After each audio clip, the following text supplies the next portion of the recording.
हाय दोस्तों, मेरा नाम है आकाश और आज हम टेक्निकल एनालिसिस के अंदर इंडिकेटर के बारे में बात करने वाले हैं। आप सब लोग जब भी किसी शेयर को जो है एनालाइज करते होंगे टेक्निकली, तो वहां पर आप गैप अप और गैप डाउन देखते होंगे। तो यहाँ पर हमें जानने का विषय हो जाता है या चिंता हो जाती है कि ऐसा क्यों हुआ। तो यहाँ पर जो है कोई भी बड़ा प्लेयर आके इकट्ठा एक साथ बाइंग करता है ज्यादा क्वांटिटी में, तो यहाँ पर जो है गैप अप हो जाता है। और ज्यादा क्वांटिटी में अगर कोई शेयर बेचता है, कोई भी संस्था जैसे कि म्यूचुअल फंड या डीआईआई जिनके पास ज्यादा मात्रा में शेयर रहते हैं, तो वहां पर उस दिन जो है प्राइस डाउन हो जाता है बहुत स्पीड से। और अब ये सारी चीजों को कैसे हम पता कर सकते हैं अच्छी तरीके से कि इस दिन जो है ज्यादा शेयरों का कारोबार हुआ। तो यहाँ पर हमें इंडिकेटर्स को देखना पड़ता है। यहाँ पर इंडिकेटर्स में अलग अलग प्रकार के इंडिकेटर होते हैं। यहाँ पर हम उस पर्टिकुलर इंडिकेटर सेगमेंट में हम यहाँ वॉल्यूम के बारे में बात करने वाले हैं। तो चलिए पहले इसे प्लॉट कर लेते हैं हम अपने चार्ट में, और फिर उसके बारे में हम बात करते हैं और इसका सिग्निफिकेंस के बारे में हम बताते हैं। तो यहाँ पर जैसा कि आप देख पा रहे होंगे, यहाँ पर जो है छोटी छोटी लाइन आना चालू कर दी है जो कि ग्रीन और रेड कलर में है। इसका मतलब ये नहीं समझ जाना कि ग्रीन है तो यहाँ पर प्राइस जो है श्योर अप हुआ होगा और यहाँ पर बाइंग हुआ होगा। कई कई बार जो है इसका उल्टा भी हो जाता है। तो यहाँ पर रेड कलर अगर दिखती है वॉल्यूम्स के अंदर, तो इसका मतलब ये भी नहीं होता कि यहाँ पर जो है हैवी सेलिंग हुआ है। वो प्राइस के साथ, डिलीवरी डाटा के साथ और कई सारी चीजों को मिला के देखना पड़ेगा, जिसके बारे में हम आने वाले वीडियो में चर्चा करेंगे। तो जैसा कि आप देख पा रहे होंगे, यहाँ पर जो गैप बनता है, और गैप जब भी बनता है तो वहां पर उस दिन पर्टिकुलर वॉल्यूम ज्यादा मात्रा में होती है। यानी कि वॉल्यूम यहाँ पर ये बताने की कोशिश करता है कि यहाँ पर जो शेयर है उसका ज्यादा मात्रा में ट्रेड हुआ है। यानी कि कोई ज्यादा मात्रा में यहाँ पर शेयर बेचा और पर्टिकुलर उस क्वांटिटी में कोई लिया है। यानी कि यहाँ पर हैंड एक्सचेंज को बताया जाता है वॉल्यूम के द्वारा। और जब भी ये कभी सपोर्ट और रेजिस्टेंस के पास हो जाए, तो वहां पर ये जो है बहुत इंपॉर्टेंस बना लेता है अपनी। तो यहाँ पर हम इन्फोसिस का चार्ट लिए, वहां पर हम रेजिस्टेंस या सपोर्ट को ड्रॉ कर लेते हैं। तो चलिए अब हम यहाँ पर रेजिस्टेंस की लाइन को ड्रॉ कर लेते हैं, फिर देखते हैं इसका सिग्निफिकेंस वॉल्यूम का।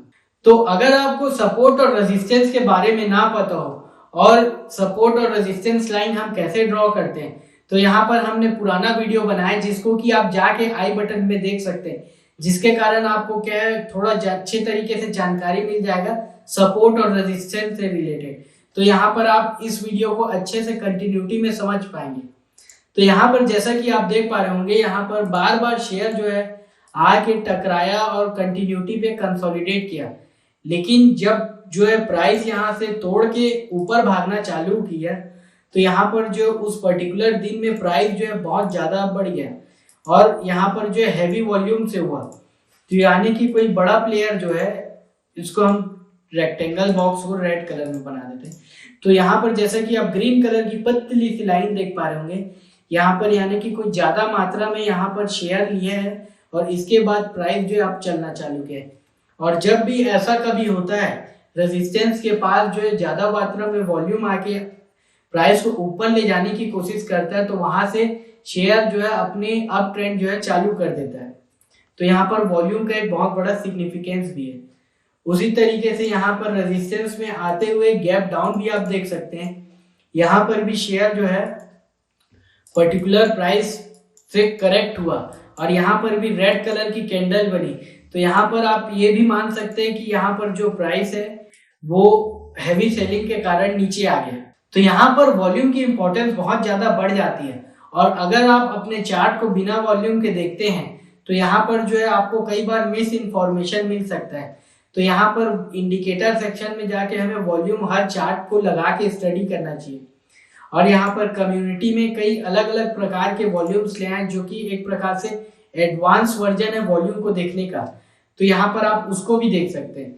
फिर तो यहाँ पर हम वॉल्यूम के बाद दूसरे सबसे इंपॉर्टेंट इंडिकेटर के तरफ बढ़ते हैं, जो कि है मूविंग एवरेज।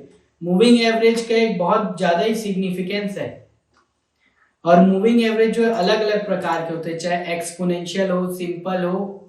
और ये मूविंग एवरेज जो है प्राइस को इंडिकेट करने का काम करते हैं। तो जैसा कि आप यहाँ पर देख पा रहे होंगे, हमने यहाँ पर दूसरा इंडिकेटर लिया है जो कि यहाँ पर है मूविंग एवरेज। यहाँ पर ये जो इसके सेटिंग्स है, इसको आप बदल भी सकते हैं। तो जैसा कि आप देख पा रहे होंगे, यहाँ पर 9 डेज का इंडिकेटर है, 9 डेज का। यहाँ पर 9 डेज में क्या होता है कि उस 9 डेज का जो प्राइस रहता है क्लोजिंग, उसको लेके एवरेज करके प्लॉट करने की कोशिश करता है प्राइस के साथ, जिसके कारण कि हमें कई सारे एडिशनल इंफॉर्मेशन यहाँ से पता चलती है। और इसको अगर आप 20 पीरियड ले जाएं तो यहाँ पर एक 20 पीरियड मूविंग एवरेज बन जाता है।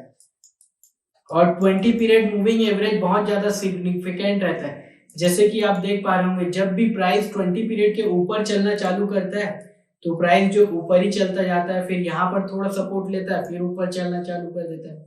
और जैसा कि आप देख पा रहे होंगे, जब भी 20 पीरियड मूविंग एवरेज से प्राइस नीचे चलने की कोशिश करता है तो नीचे आना चालू कर देता है, जैसा कि यहाँ पर आप देख सकते हैं।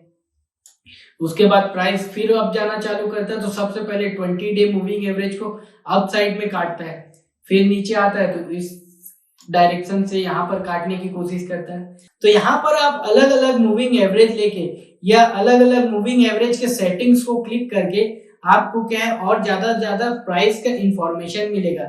इसके कारण आप प्राइस की जो है और एडवांस में स्टडी कर सकते हैं, जिसके बारे में हम आने वाले वीडियो में बात करेंगे। तो ये भी एक प्रकार से बहुत ज्यादा इंपॉर्टेंट इंडिकेटर हो जाता है।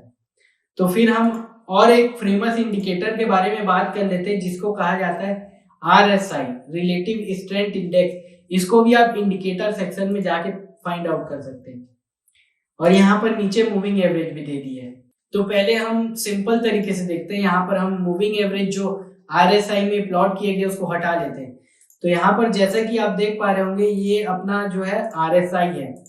RSI यहाँ पर जो सिग्निफिकेंट इंपॉर्टेंट बात बताने की कोशिश करता है, जैसे कि आप लोग कार चलाते होंगे तो कार को आप अलग अलग स्पीड में चलाते होंगे। तो उस कार को जैसे कि 90 की स्पीड में चला रहे हैं और वो 5th गियर में, तो वहां पर जो एक्सीलेटर का मीटर रहता है वहां पर 2-3 का जो एक्सीलेटर दिखाते रहता है। तो यानी कि यहाँ पर ये जो RSI है वो प्राइस के स्ट्रेंथ को दिखाने की कोशिश करता है कि प्राइस ऊपर जा रहा है तो उसमें कितना ताकत है, और प्राइस जो है नीचे जा रहा है तो उसमें कितना ताकत है, और प्राइस में ताकत कम तो नहीं हो रहा है ऊपर जाते जाते, या प्राइस डाउन जा रहा है तो वहां पर भी ताकत कम तो नहीं हो रहा है। तो यहाँ पर RSI जो है बहुत ज्यादा इंपॉर्टेंट काम करने की कोशिश करता है। बेसिक सेटिंग यहाँ पर 14 पीरियड का रहता है। यहाँ पर इसका अपर सेगमेंट जो है 70 का रहता है और नीचे जो है लाइन 30 का रहता है। जनरली यहाँ पर प्राइस जो है इसी के बीच में देखा जाता है। 70 से ऊपर जब भी प्राइस मूव करना चालू कर दे तो वहां पर जो ओवरबॉट हो जाता है, यानी कि प्राइस वहां पर चले जाता है। तो वहां पर ऐसा बोला जाता है कि वहां पर आप अपने शेयर को बेच के चले, क्योंकि वहां पर से गिरावट जो है आपके शेयर में कभी भी आ सकती है। और जब आपका शेयर इस चार्ट सेटिंग में RSI के 30 से नीचे जाना चालू कर दे तो वहां पर आपको शेयर लेके चलना चाहिए, और वहां से शेयर जो है वापस ऊपर चलना चालू कर देगा। लेकिन ऐसा हर केसेस में पॉसिबल नहीं होता, और RSI को ही बहुत एडवांस में स्टडी किया जाता है। तो जैसा कि हमने बताया, यहाँ पर यही स्टडी को नहीं किया जाता, यहाँ पर और एडवांस स्टडी किया जाता है, अलग अलग सेटिंग्स लगा के, अलग अलग चीजें करके, जिसके कारण कि RSI से और ज्यादा इंफॉर्मेशन मिल सकता है। और इससे रिलेटेड भी हम आने वाले वीडियो में बात करेंगे। और यहाँ पर हम ये भी बात करने की कोशिश करेंगे और आपको ये भी बताने की कोशिश करेंगे कि आप जो है शेयर में या प्रॉपर निफ्टी में आप बॉटम को कैसे पकड़ सकते हैं। यहाँ पर बहुत सारे लोग स्टॉक मार्केट में ये बोलते हैं कि कभी आप स्टॉक मार्केट में जो है बॉटम फाइंड आउट नहीं कर सकते, लेकिन हम यहाँ पर RSI का उपयोग करके आने वाले वीडियो में आपको ये भी बताएंगे कि आप कैसे 2008 की मंदी और 2020 की मंदी को भी पकड़ सकते थे। तो आज के लिए बस इतना ही दोस्तों। ऐसी और एक्साइटिंग जानकारी जानने के लिए हमारे इस चैनल दबंग एनालिस्ट को लाइक, सब्सक्राइब एंड शेयर करें। धन्यवाद।